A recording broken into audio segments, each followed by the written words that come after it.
bakunzi twama dusanga ijambo ry'Imana waramukije amahoro y'umwami wacu Yesu Kristo. Reka turabe mu gicete ca kabiri Paulo yandikiye Timoteyo igice ca 4 umurongo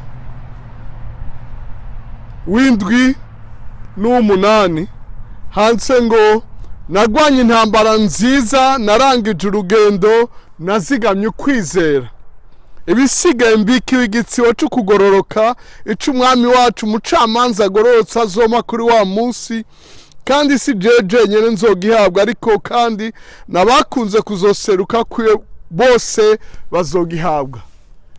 Aho duhagaze ngaha munsi y'ibiti benshi biko murabibona ibiti vyakokotsa amababi yose vyumye ariko biracahagaze kuko imizi iracari mw'isi. Aho duheze uyu mwaka w'ibihumbi 2018 twinjira mu 2019 mu nkunde ndakubwire ngo warazigamye kwizera. Ndakubaze ni mbega warazigamye kwizera? Hari ibyo wungutse, hari ibyo watakaje, muri ivyo vyose mukundwa uri kurankurikira woba warazigamye kwizera. Ibi biti naho atamababi bifise naho mengo birapfuye birumye biracafise umuzi. Ukwizera kwawe hari ahantu kubitse. Paulo ariko avuga ati n'ubuzima bwanje buriko burasukwa nk'ibisukwa ku gicaniro, numva ndiko ndapfa, nagwanye intambara ariko nazigamye kwizera. Subira umbarizo muri kumwe wibaze mbega warazigamye kwizera? Kuko ndakwajije ibi mu mpera z'uyu mwaka nuko kwizera ariko kubesha abagororotsi. Ukwizera niko gutuma ivyizigiro ufise biba bizima, kandi umuntu adafise ivyizigiro ntivyoroshe kwabaho. Ivyizigiro nivyo bituma uvyuka ukaja ku kazi, ivyizigiro nivyo bituma uvyara ugaheka ukarera abana ko wizigiye ko bazovamwo ikintu gikomeye, bazovamwo abagabo n'abakenyezi beza bubaha Imana bakoreye igihugu biteka, bazogira ico bimariye nabo nkuko nawe wagize ico wimariye mu buzima. Ugumye ukwizera kuko naho imizi y'ibi biti itariko iraboneka niyo izotuma biguma bihagaze indi myaka myinshi bigashika kure. Vyarahuye n'urushana, vyarahuye na neje, vyarahuye n'ibintu bituma ikintu gikuraho amababi. Aha muci niho bishurika ariko mu rushana niho bitakaza amababi kubera imbeho. Sinzi vyahuye navyo, ibihe vyarahindutse, ariko ndagomba ngo ugumye imizi yawe ishinze mu kwizera. Uwo wizeye nko Paulo avuga ngo naho bimeze uko ndazo nizeye. Mbega urazo wizeye? Mbega wizeye ibintu canke wizeye Imana ituma ibintu biboneka naho uyu munsi bitareje bikaboneka? Imana ituma uhagarara ugashikama. Ugumye kwizera rero.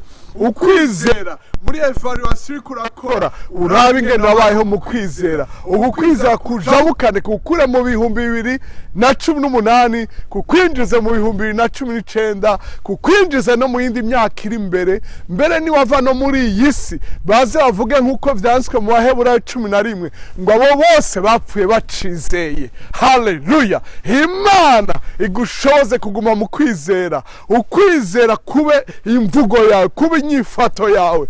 Umuntu yandukiza abandi ukwizera, umuntu avyura ivyizigiro vy'abandi. Kuko ukwizera ngo nukumenya neza ivyo twizigiye, nukuvuga ngo ivyizigira nivyo bitangura, mugabo kwizera niko kubishimika ivyo twiyumvira vyejo bikaba ivyubu. Rero ugumye ukwizera nka Paulo, nawe uzoheza usintaye ngo nazigamye ukwizera, nagumije ukwizera, nabandanyije mu kwizera, mpagaze mu kwizera. Ibi ntahe yawe nka Paulo mukundwa. Ugumye ukwizera, ugumye ukwizera, ugendere mu kwizera, uvuge mu kwizera, ukorere mu kwizera, uremesha abandi mu kwizera. Ube mu kwizera bazosubire kubona ushurika, bazosubire kubona usa neza.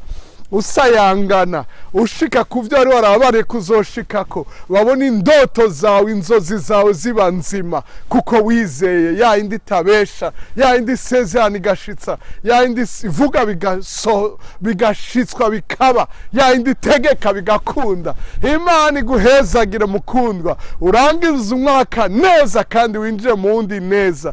Ndakwifurije umwaka mwiza cyane, umwaka w'umugisha uva kuhoraho yaremye ijuru n'isi, umwaka w'amahoro ava mu kiganza c'umwami w'amahoro Yesu Kristo, umwaka w'amagara meza, ya yindi irungika ijambo ryayo ikadukiza, umwaka w'ubutunzi n'umusesekara ugakorera mu ibwirizwa ryo kuburaho ubikwiza. Imana ibahezagire, Imana ibagire neza, mugumye ukwizera. Murakoze kudutega yombi, muragahezagirwa.